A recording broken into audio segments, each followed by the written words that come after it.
को सर्वज्ञता भन्न थाल्छु त्यहाँ बिग्रिँदो रहेछ कि भन्नु त्यसले म त्यतातिर जान्छु तर मैले बुझेको मिडिया के हो भने यो वर्गीय समाजमा पक्षधर्ताको कुरो सबैले गरिरहन्छ तर हाम्रा साथीहरू कतिपयले चाहिँ हाम्रो पेशा त अर्कै खालको हो पनि पार्टीले पनि स्वीकारेको छ यो संगठनको जनवर्गीय संगठन जस्तो होइन यो पेशागत संगठन र जनवर्गीय संगठनमा फरक हुन्छ भिन्नता हुन्छ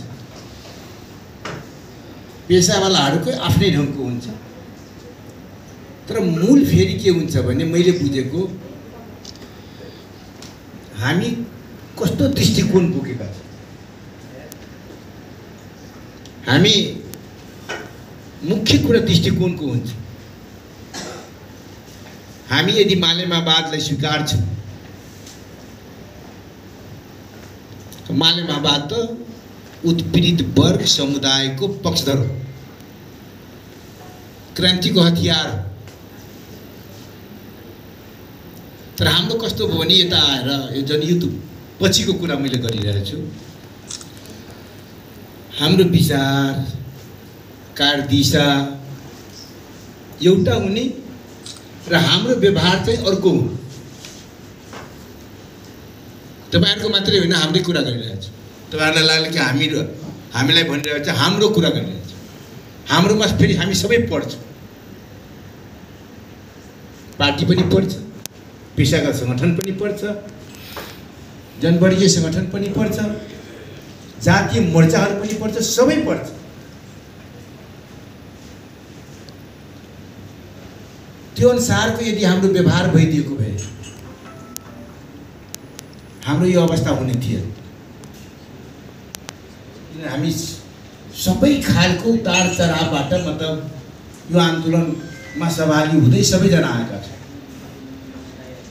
कोही नयाँ हुनुभयो होला कोही पुरानो हुनुहुन्छ कोही धेरै पुरानो हुनुहुन्छ होला तर हामी सबै एउटै बाटोमा हिँड्ने सहयात्रीहरू हामी कसैले चाहिँ धेरै गफ लगाउनु हुँदैन कि म धेरै सिनियर तिमी त भर्खर आएका छौ अझै पनि हाम्रो आन्दोलन के तिमी त परबाट आएको हो म त यहीँको हो यहाँ बसेर हामी के गर्यौँ र पर हुनेले के गर्यो त्यो पनि समीक्षा हुनु पर्यो कि समीक्षा कामको हुनु पर्यो मान्छे कहाँबाट आयो के गरेर आयो त्यो भन्दाखेरि के उसले के गरेको छ कस्तो विचार बोकेको छ उसको व्यवहार के हो त हामी समीक्षा गरौँ बैठक भनेको समीक्षा गर्ने पहिले समीक्षा गर्ने हो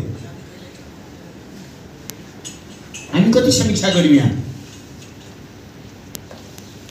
अतिथि कमरेडहरूले त पुरै समीक्षा गरेर देखाइदिनु तपाईहरु कति समीक्षा गर्नुभयो प्रदेशका साथी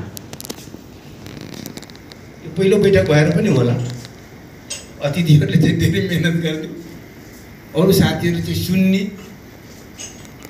त्यो सुनेर मात्र धर पाइदिने के मतलब मैले के देखिरहेको छु भने अब बाध्यता बस यहाँ नबसौँ भने कसरी हुन्छ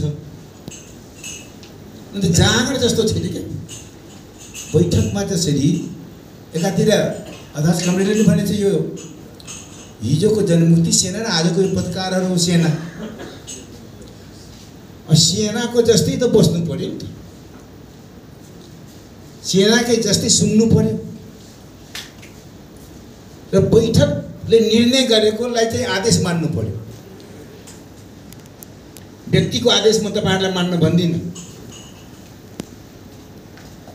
संगठनले जे निर्णय गरे केन्द्रीय समितिले जे निर्णय गर्छ त्यो आदेश हामीले पालन गर्ने कि नगर्ने फरक मत छ भने लेख्न पाइन्छ आफ्नो मत लेख्न पाइन्छ दर्ज गराउन पाइन्छ तर काम गर्नै पर्छ चित्त बुझेन भने हामी मान्दैन अहिले हाम्रो बानी कस्तो भएछ भने चित्त बुझेन भने किन मान्ने फेरि हाम्रोमा दण्डहीनता अवस्था छ हेर्नुहोस् पुरस्कृत पनि गर्दैनौँ दण्डित पनि गर्दैनौँ जे गरे पनि चुनाव हराए पनि चुनाव जिताए पनि कमरेडी त हो। पत्रकारको कुरो मात्रै होइन, पार्टीकै कुरो हो।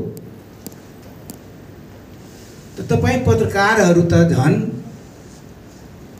कुन नेताले के खान्छ, कहाँ बस्छ, के गर्छ सबै राख्नुहुन्छ नि त हिसाब त। यो प्रदेशको सङ्गठनले चाहिँ हाम्रो बारेमा एउटा रिपोर्ट तयार पारेर दिनुहोस् न माथि।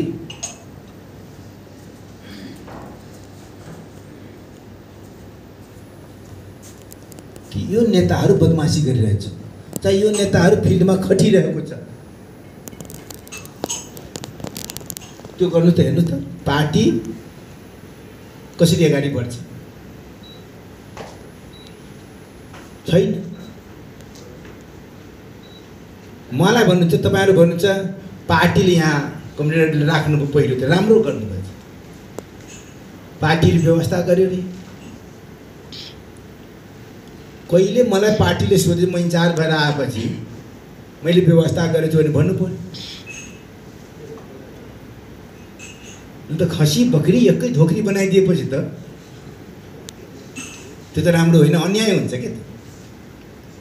आलोचना गर्ने बेलामा न्याय पनि गर्नु पर्यो के, मतलब सही ठाउँमा टेकेर गर्नु पर्यो। म त पत्रकार साथीहरूलाई धेरै धन्यवाद छु। म चाहिँ इन्चार्ज केही थिइनँ, मधेसी राष्ट्रिय मुक्ति मोर्चाको गर्न गएको थिएँ वीरगञ्जमा। नेताहरू सहयोग नगर्ने, पत्रकारहरू चाहिँ त्यो नेताहरू भन्दा पनि कसिएर लागेर सबै काम गर्ने। यहीँ हुन्छ, अहिले झन् अध्यक्ष भन्नुभएछ, उहाँ हुनुहुन्छ, सबै साथीले चाहिँ हाम्रो शिवनाथजी हुनुहुन्न क्या, रोकिएर बस्नुभएछ।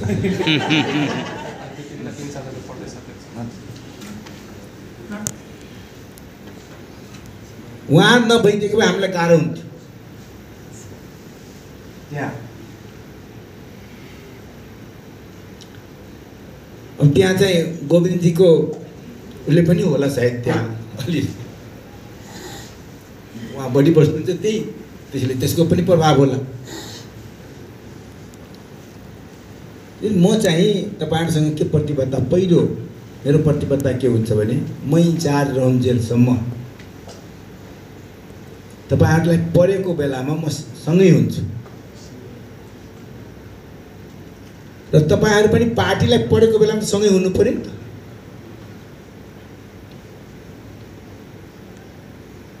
पार्टीमाथि आक्रमण हुन्छ, तपाईँहरू बोल्ने कि नबोल्ने, लेख्ने कि नलेख्ने।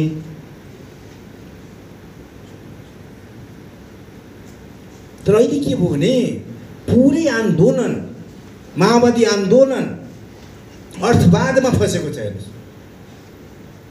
र अर्थवादको विशेषता हो जे गरेर पनि, जुन कुकर्म गएर पनि तान्ने के पैसा। त्यो माओवादी आन्दोलनको सबभन्दा अहिलेको तपाईँहरू त्यो बारेमा लेख्ने कि नलेख्ने, सबैले भन्छ पार्टी खत्तम भयो, आन्दोलन खत्तम भयो। के कारणले भयो, कुन कारणले भयो, वैचारिक रूपमा त आउनु पर्यो नि त। तपाईँहरू त खालि त्यही हेरिराख्नुहुन्छ, अनलाइन त चलाउनुहुन्छ, सारा चिज हेर्नुहुन्छ, मोबाइलमा हेर्नुहुन्छ। अहिलेको प्रमुख खतरा के हो त? त्यो त हाम्रो व्यवहारबाट नै अभिव्यक्त भइरहेको हुन्छ। हामी सबै नेताहरू बोल्छौँ अब आर्थिक समृद्धि रे क्रान्ति भइसक्यो र, आइसक्यो, सरबराबरको हातमा सत्ता आइसक्यो र, किसान मजदुरको हातमा सत्ता आइसक्यो र,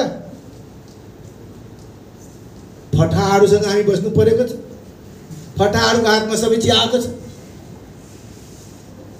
गणतन्त्र ल्याउने हामी, मौज मस्ती गर्ने उनीहरू।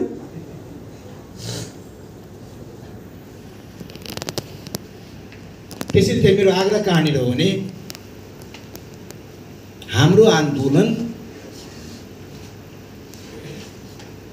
अन्त अध्यक्ष कमरेड छ तबसम्म माओवादी आन्दोलन रहिरहन्छ। म त पार्टी छोड्दा पनि त्यही भनेको थिएँ, बिगार्ने पनि उहाँ हो, बिगार्यो भने बनाउने नि उहाँ हो।